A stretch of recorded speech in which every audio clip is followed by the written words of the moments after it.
everyone, and you're so much welcome to today's tutorial, and I still remain your shoemaking made easy tutor Odurole Mojibola. Today I am going to be showing us how to create this cross lovely sandal, and I'm going to be showing you how you can simply use two different shapes to actually create this. If you're joining me for the first time, I need you to know that what we do here is make shoemaking simple and easy as well. So you are at the right place. If you're a beginner, you are at the right place. If you are at the intermediate level, if you're a professional, trust me, you have one or two things to add to your knowledge. So don't forget to subscribe to this channel. Ensure you like this video. Ensure you subscribe. Please subscribe to my channel so that each time I upload a video, you will be notified. Ensure you press the notification bell.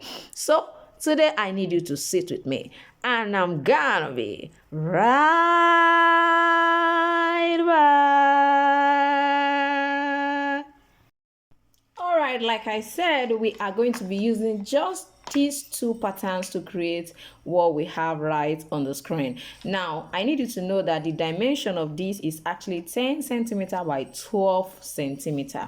I'm actually working with a size 40 last. If you're working with a size higher than size 40, you can actually still maintain this particular rectangular shape, and for this particular one you might have to increase the width if you are working with a higher size. Like maybe you're working with size 41, you can decide to increase this to 4.5 or 4 or 5 centimeter. What I have here is 4 centimeter by 25 centimeter. Using your measuring, your ruler, this is where you have your centimeter and this is where you have your inch. So I use 4 centimeter by 25 centimeter.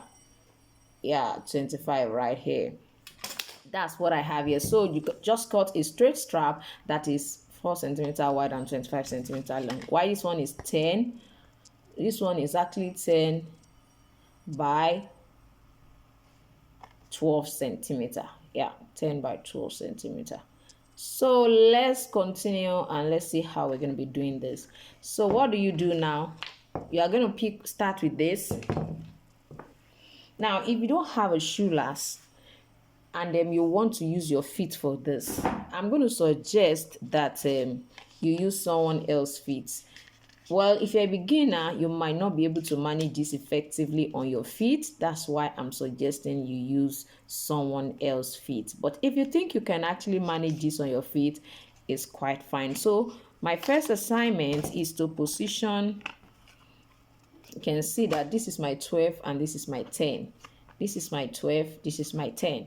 So the first assignment I have is to place this right here. That's my first assignment. You can see the way I positioned it. Place it this way. Then this other one, you're going to place it right this way. So let it come this way. Now, don't mind the length of my strap. I always want to have, enough. Like I said, I want to have enough of my pattern so that I don't have to struggle when I am ready to finally use the pattern to cut. So like I can still trim them so I don't have to worry. So from what I have right here, you can see what I've positioned. I made this wide enough for us to be able to do whatever I want to do. If you want it to go in, you can definitely make it go in. That is not an issue. But the major thing is you make sure you maintain this side and then it stays appropriately well. So majorly we are paying attention to this corner first. So we are paying attention to this side of this particular design. So from what I have right here, what am I going to be doing? First of all, I need to hold this down. So I'm going to be using my contact cement adhesive to hold it down. Let me put some on it so that we can be able to just swipe it all around. So that's going to hold that down for me. Now, if you want to actually draw, feel free to draw. This is just actually one of those cartons you have right inside your weave-on attachments and so on. So because I know somebody might be wondering what kind of cardboard is she using. So now you know what I'm using. So we are going to try to make sure we position it, like I said, make sure it's staying properly here. You can see the way it looks like, and this is going right down there. So where we have our major curls is this side and not this. This is ordinarily straight, so we don't have any issues with it. So give it some time, let it dry up, then you continue. All right, now it's dry and it's looking quite stable, so I decided to actually hold it down right here. I might need to actually reduce my strap. I decided to hold it down here with my paper tip. So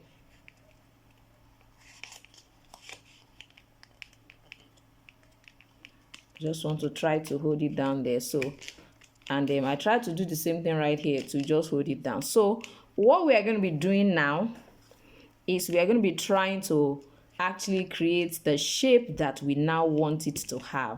So your first assignment is to try to measure about 6 centimeters or 5 centimeters from this particular hand.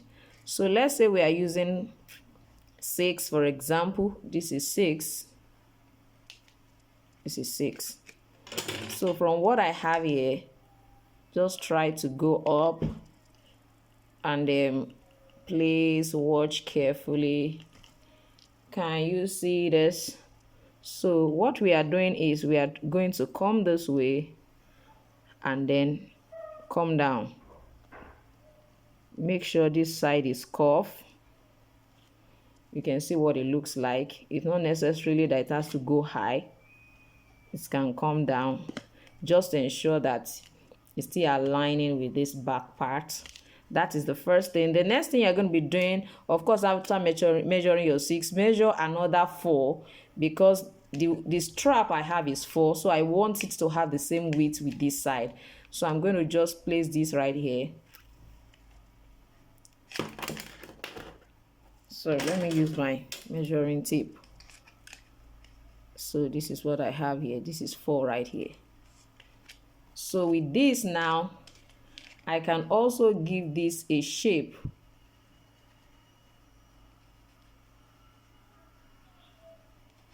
Now you can see I'm giving this side also a shape already. I'm sure you can see. So it's going this way and then moving up. Then for this particular side, don't forget, if you have extended this, you can make use of, let me make use of my measuring tape. Make use of your measuring tape. Probably you want about 1.5. You want the width to be 1.5. Just measure 1.5 all through. This is 1.5 here. Get to this place, to measure your 1.5.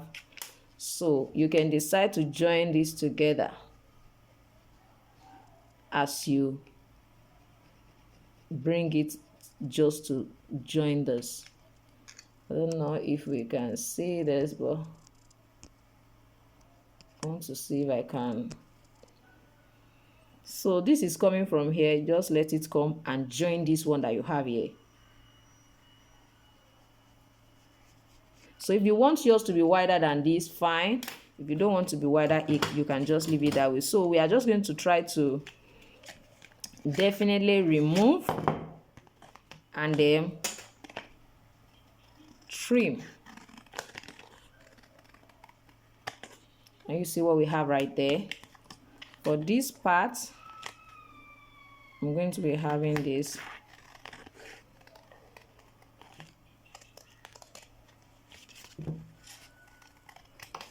You can see what that looks like. Why this side going to be having also another shape this way. I'm sure you can see what I have. So let's see what it looks like now.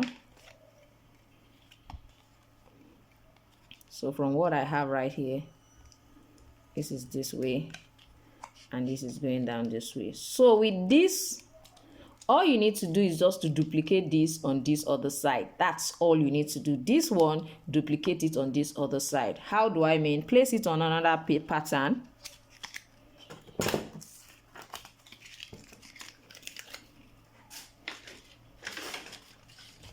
Place it on another pattern like this.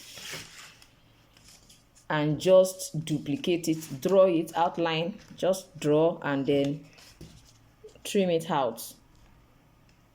Now, considering the fact that one side has to be longer than the other, I'm going to actually increase this particular side. I'm going to increase it.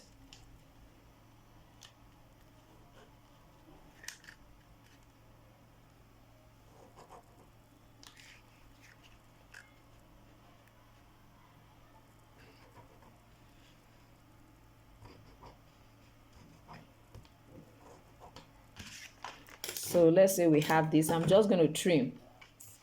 So this is what I just duplicated now. Don't forget that this is supposed to be right here. This is going to be on this side, and it's definitely going this way. So we have this right here. So it's going in here.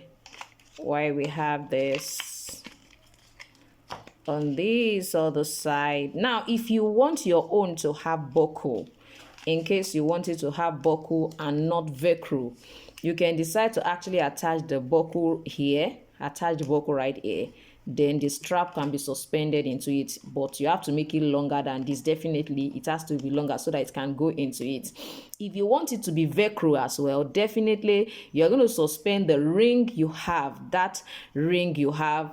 Actually, as you can see on the screen, just that ring, attach it to this particular side before you fold and line.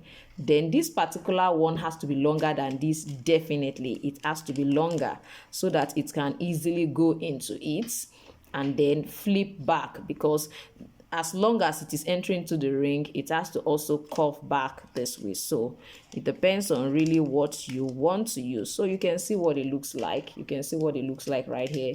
You can see what it looks like right here. So go ahead and create your own, and let me see what you have. So thank you for joining me today, and I need you to know that our weekend class is still on. If you'd like to register for June, please do register. So many people have asked me, is it perfect fit for beginners? Yes, as a beginner you can actually use that to kickstart, so that you know what exactly shoemaking is all about and how much you can actually create your time for it. So what we do is we create a pattern like what I've just done today. I teach you how to create the pattern. I go ahead and teach you how to create all of the uppers, teach you how to position and lace it, and then end up with a beautiful, sandal we have right here today. Thank you once again, and I'm going to see you next time. Bye.